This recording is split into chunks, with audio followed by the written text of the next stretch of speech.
बच्चों, कैसे हैं आप? आशा करती हूँ आप सब अच्छे होंगे। आज मैं आपको आपकी उत्कर्ष हिंदी पाठमाला का पाठ 9 सरोद श्री सरोद रानी पढ़ाने जा रही हूँ। पाठ को पढ़ने से पहले हम पाठ के लेखक के बारे में जानेंगे। इस पाठ के लेखक का नाम कुबेर दत्त है। कुबेर दत्त का जन्म उत्तर प्रदेश के मुजफ्फरनगर जिले के बिटावदा गांव में 1 जनवरी 1949 को हुआ था। दूरदर्शन से संबद्ध रहे। सैकड़ों साहित्यिक, सांस्कृतिक और कला संबंधी कार्यक्रमों का निर्देशन किया। चित्रकारी में रुचि रही। डीडी भारती के सलाहकार रहे। सलाहकार का अर्थ होता है सलाह देने वाले।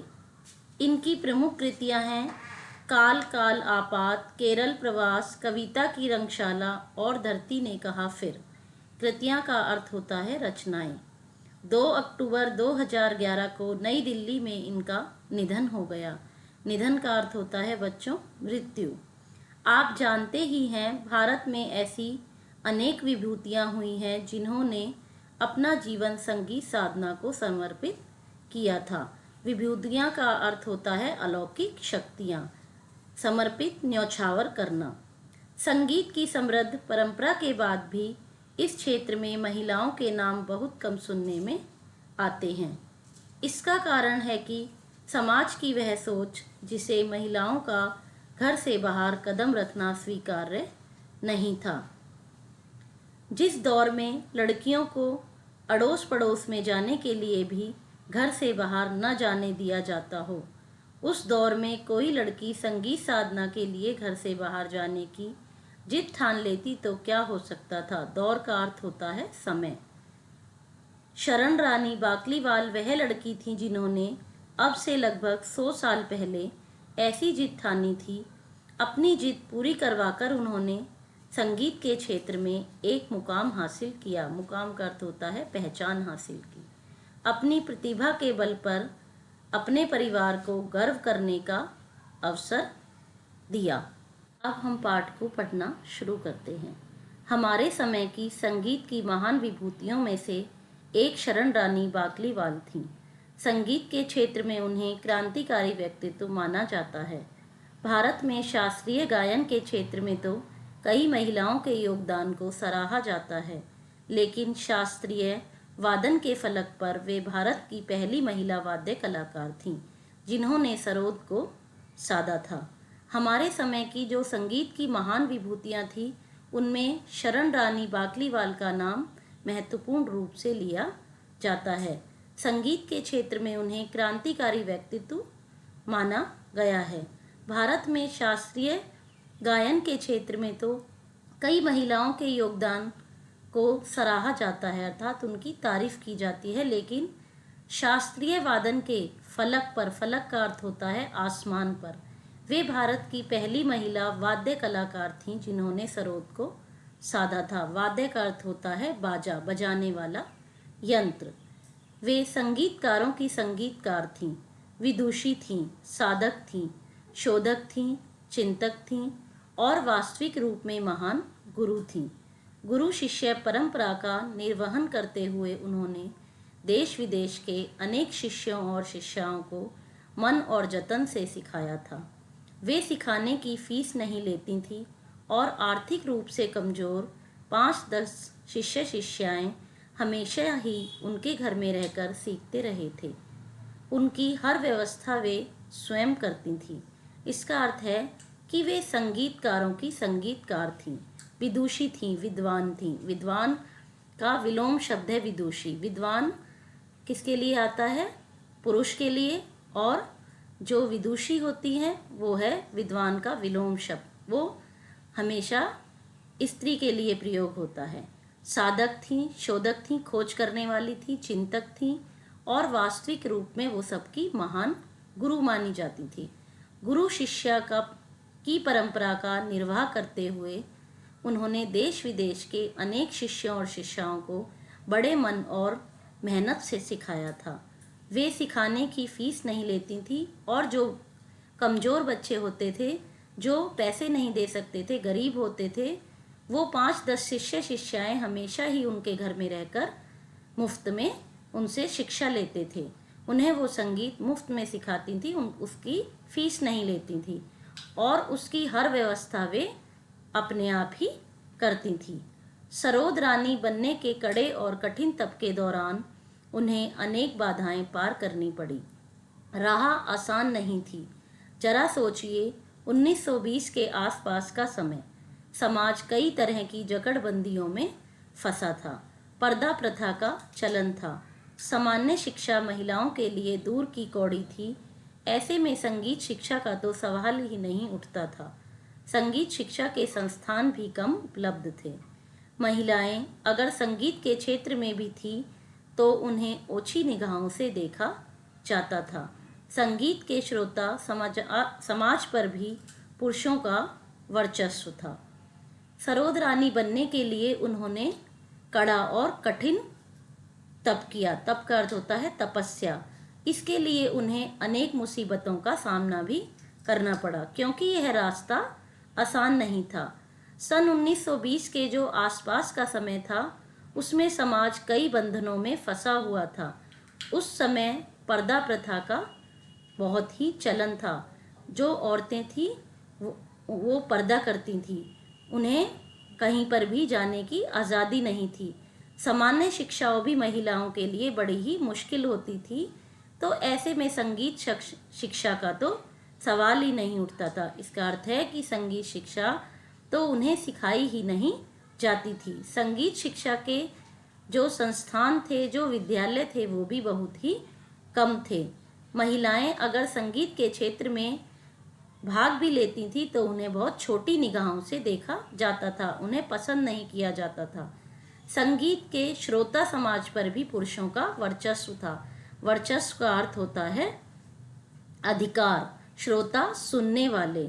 ये बाधाएं शरण रानी ने पार की। यह बहुत आसान नहीं था। शरण रानी 10 भाई बहनों में सबसे छोटी थी। वह निरे बचपन से ही संगीत की धुनी थी और पढ़ाई के साथ साथ गाने बजाने में ही उनका मन रमता था। इसका अर्थ है कि ये जो जितनी भी मुसीबतें थी, शरण रानी ने इनका सामना किया, किंतु यह बहुत आसान नहीं था, सरल नहीं था। अपने परिवार में शरण रानी 10 भाई बहनों में सबसे छोटी थी, किंतु उन्हें बचपन से ही संगीत में रुचि थी। उन्हें संगीत का बहुत ही शौक था। पढ़ाई के साथ साथ गाने बजाने में भी उनकी बहुत रुचि थी। उनका बहुत मन लगता था। मध्य भारत के मैहर कस्बे में बाबा अलाउद्दीन खां साहब से संगीत सीखने के लिए जाने माने परिवारों के लड़के जाया करते थे। शरण रानी का भी मन था कि वे मैहर जाएं। ऐसा करना आसान नहीं था, विकट था, मगर घर की लाडली की जिद के सामने परिवार का अनुशासन चरमरा गया। शरण को खां साहब के पास भेज दिया गया। यह पहला अवसर था जब एक हिंदू परिवार की बालिका एक मुस्लिम गुरु के पास संगीत सीखने भेजी गई थी। इसका अर्थ यह है कि जो मध्य भारत के मैहर कस्बे में बाबा अलाउद्दीन खां साहब सबको संगीत सिखाते थे, लेकिन उनसे संगीत सीखने के लिए जाने माने जो परिवारों के लड़के थे वही उनके पास संगीत सीखने जाते थे। शरण रानी का भी उनसे संगीत सीखने का बड़ा ही मन था। तो उनकी बड़ी इच्छा थी कि वे मैहर जाकर अलाउद्दीन खां साहब से संगीत सीखें, किंतु ऐसा करना बड़ा ही कठिन था। वह आसान नहीं था, बड़ा ही विकट था, मुश्किल था। मगर घर की लाडली की घर में उन्हें सब बहुत प्यार करते थे और इसी कारण उनकी जिद के सामने परिवार ने उन्हें जाने के लिए हाँ कर दी और उन्हें वहाँ पर भेज दिया। शरण को खां साहब के पास मैहर भेज दिया गया। यह पहला अवसर था कि एक हिंदू परिवार की लड़की मुस्लिम गुरु के पास संगीत सीखने भेजी गई थी। मैहर में भी सब कुछ आसान नहीं था। बाबा शिक्षा देने के लिए तो तैयार हो गए थे, मगर अपने कुनबे में शामिल करने से पहले उन्होंने शरण की कड़ी परीक्षा ली। कड़े रियाज, अनुशासन और स्वावलंबी जीवन की विभिन्न परीक्षाओं में शरण को खरा उतरना था। वह उतरी भी थीं। बाबा ने तालीम देना मंजूर कर लिया। कई वर्षों तक महर में तालीम चली। शरण की जिंदगी केवल सरोद तक सीमित थी। किशोरावस्था की चाहतें क्या होती हैं, चुलबुलापन क्या होता है, वह उन्हें पता ही नहीं था। यह सिलसिला बरसों तक चला। इसका अर्थ यह है कि महर में भी संगीत सीखने जब वो गई थी तो सब कुछ आसान नहीं था, बड़ा ही कठिन था। बाबा शिक्षा देने के लिए तो उन्हें तैयार हो गए, लेकिन अपने कुनबे का अर्थ होता है परिवार, अपने संगीत सीखने के लिए जो लोग आते थे उस परिवार में शामिल करने के लिए उन्होंने शरण की कठिन परीक्षा ली थी। कड़े रियाज का अर्थ होता है कठिन अभ्यास करवाए थे। उन्हें अनुशासन में रखा गया था और अपने ऊपर पूरी तरह से निर्भर रहने की विभिन्न परीक्षाओं में शरण को खरा उतरना था। स्वावलंबी का अर्थ होता है केवल अपने ऊपर ही निर्भर रहना, कोई मदद नहीं करता। वह उतरी भी, किंतु उन्होंने इस कड़ी परीक्षा को पास कर लिया। बाबा ने तालीम देना मंजूर कर लिया। तालीम का अर्थ होता है संगीत की शिक्षा देना उन्होंने स्वीकार कर लिया। कई वर्षों तक उन्होंने महर में संगीत की शिक्षा ली। तालीम का अर्थ होता है शिक्षा। शरण की जिंदगी केवल सरोद तक ही सीमित रह गई थी। किशोरावस्था में बच्चों की क्या क्या चाहतें होती हैं, वो क्या क्या शरारतें करते हैं, ये उन्हें पता ही नहीं था। और यह सब वर्षों तक चलता रहा। बरसों का अर्थ होता है कई वर्षों तक। शरण की एक निष्ठ साधना से प्रभावित होकर एक दिन बाबा ने उससे कहा, तू तो मीरा हो गई री। शरण की एक निष्ठ का अर्थ होता है किसी एक के प्रति निष्ठा रखना। इस साधना से प्रभावित होकर एक दिन बाबा ने उससे बड़े प्यार से कहा कि तू तो मीरा हो गई है, कि तू तो बिल्कुल मीरा की तरह ही गाती है। दिल्ली में जन्मी शरण रानी की माता का नाम नंदरानी, पिता का नाम लाला पन्नू लाल था। परिवार पुश्तैनी व्यापारी थे। पुश्तैनी मतलब पुराने। घर में शिक्षाविद भी थे। शिक्षा अर्थ होता है शिक्षा के महत्वपूर्ण जानकार, शिक्षा का गहरा जानकार। उनके मामा डॉक्टर ताराचंद इलाहाबाद विश्वविद्यालय में उप कुलपति थे। किशोरी शरण रानी ने अपने समय के स्वाधीनता आंदोलन में भी भाग लिया था। हिस्सा का अर्थ होता है भाग लेना। वे प्रभात फेरियों में भी शामिल होती थीं, घर पर चरखा काटती थीं, खादी बनाती थीं, आंदोलनों में जुलूसों में नारे लगाती थीं। पूरा परिवार ही आज़ादी के संघर्ष में शामिल था, अर्थात आज़ादी के संघर्ष में भाग लेता था। इसका शरण रानी के व्यक्तित्व निर्माण पर भी असर पड़ा। शरण रानी ने दिल्ली के इंद्रप्रस्थ स्कूल से प्रारंभिक शिक्षा ली। उच्च शिक्षा के लिए इंद्रप्रस्थ महिला कॉलेज में दाखिला मिला। 1953 में दिल्ली विश्वविद्यालय से उन्होंने एमए की डिग्री ली। यह वह समय था जब महिलाओं का शिक्षा ग्रहण करना आम बात नहीं थी। आम बात का अर्थ होता है साधारण बात नहीं थी। शरण रानी बाल्यकाल से ही मेधावी छात्रा थी। कहते हैं कि शरण रानी बचपन से ही पढ़ाई में होशियार थी। उच्च शिक्षा प्राप्त करने के बाद भी उनकी संगीत शिक्षा जारी रही और संगीत सभाओं में उनका सरोद वादन भी। सरोद वादन के क्षेत्र में अवदान के लिए भारत के तत्कालीन राष्ट्रपति डॉक्टर राजेंद्र प्रसाद ने 1953 में शरण रानी को विष्णु दिगंबर पारितोषिक प्रदान किया। वे भारत की पहली महिला संगीत कलाकार थीं जिन्होंने छात्राओं के सहयोग से पहला महिला वाद्य वृंद मंडली बनाया। ये छात्राएं इंद्रप्रस्थ कॉलेज की थीं। इस मंडली ने कॉलेज के स्तर पर अनेक बार अपनी प्रस्तुतियां संगीत रसिकों के समक्ष पेश की थीं। इसका अर्थ है कि उच्च शिक्षा प्राप्त करने के बाद भी उनकी संगीत की शिक्षा लगातार चलती रही और वे संगीत सभाओं में सरोद वादन का भी क्या करती रहीं, सरोद वादन भी प्रस्तुत करती रहीं। सरोद वादन के क्षेत्र में योगदान के लिए उस समय जो राष्ट्रपति डॉक्टर राजेंद्र प्रसाद थे, 1953 में उन्होंने शरण रानी को विष्णु दिगंबर पारितोषिक की उपाधि प्रदान की। वे भारत की पहली महिला संगीत कलाकार थीं जिन्होंने छात्राओं के सहयोग से पहला महिला वाद्य वृंद बनाया। ये छात्राएं इंद्रप्रस्थ कॉलेज की थीं। इस मंडली ने कॉलेज के स्तर पर कई बार जो संगीत प्रेमी थे उनके सामने अपनी संगीत की प्रस्तुति पेश की थी। शरण रानी ने उन महिला वाद्यकारों के लिए संभावनाओं के अनेक द्वार खोल दिए थे जो इस दिशा में बढ़ना चाहती थी। इसका अर्थ है कि शरण रानी ने जो महिला वाद्यकार थीं जो संगीत में हिस्सा लेना चाहती थी, संगीत सीखना चाहती थी, उनके लिए अनेक द्वार खोल दिए थे, उनके लिए अनेक साधन उपलब्ध कर दिए थे जो इस दिशा में और आगे बढ़ना चाहती थी, जो संगीत सीखना चाहती थी। शरण रानी उनके लिए अपने आप में एक अभियान बन गई। वो उनके लिए एक नारा बन गई, एक आंदोलन बन गई, जिसकी ऊर्जा पाकर, जिसकी शक्ति पाकर पारंपरिक जो पुरानी रूढ़िवादी परंपराओं को परिवार में भी बदलाव की ब्यार बहने लगी। जो पुरानी परंपराओं को लोग मानते थे उनमें भी बदलाव की भावना आ गई। वो सब बदल गए। ऐसे परिवारों में भी संगीत के लिए स्थान बनने लगा। जगह का अर्थ होता है स्थान। छोटे कस्बों से संगीत प्रेमी लोग, विशेषकर युवा पीढ़ी के लोग, बड़े शहरों की तरफ रुख करने लगे। वो जाने लगे जहाँ संगीत शिक्षा की सुविधाएं थीं। अब शास्त्रीय संगीत सीखना आदर की निगाह से देखा जाने लगा था। इसका अर्थ है कि शरण रानी ने उन महिला वाद्यकारों के लिए संभावनाओं के अनेक द्वार खोले जो संगीत की दिशा में आगे बढ़ना चाहती थी। उनके लिए शरण रानी एक अभियान बन गई। उनका एक ही नारा था, एक ही आंदोलन था कि संगीत प्रेमी महिला वाद्यकार आगे बढ़ें।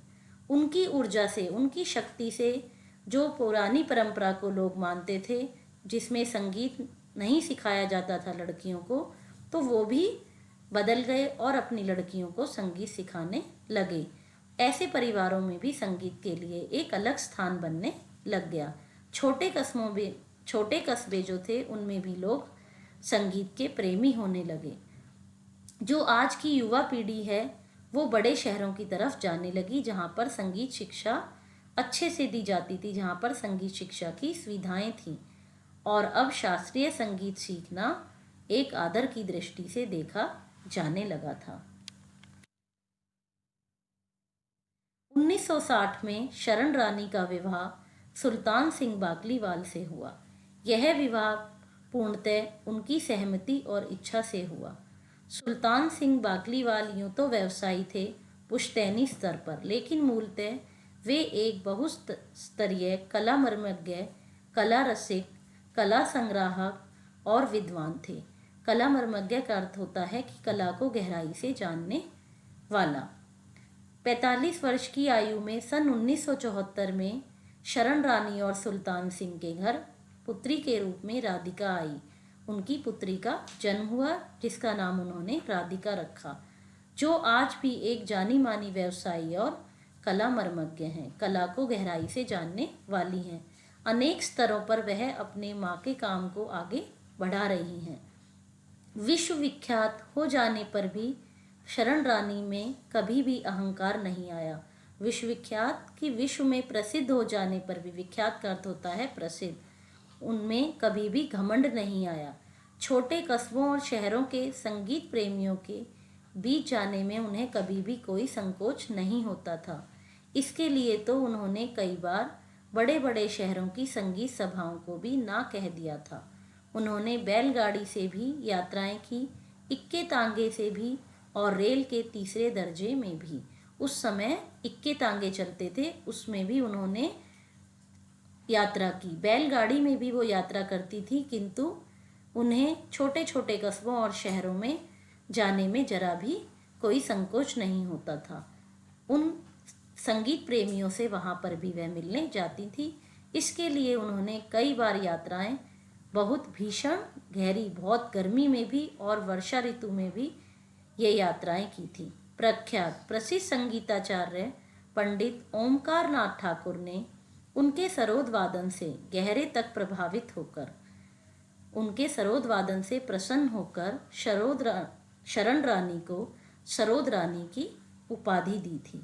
कम ही लोग जानते हैं कि शरण रानी कस्बों में, नगरों में, गली गली, घर घर यह विनती करने गई। विनती का अर्थ होता है प्रार्थना, कि लोग उदार हों और अपने बच्चों को संगीत की तालीम दिलाने के लिए आगे आए। तालीम का अर्थ होता है शिक्षा।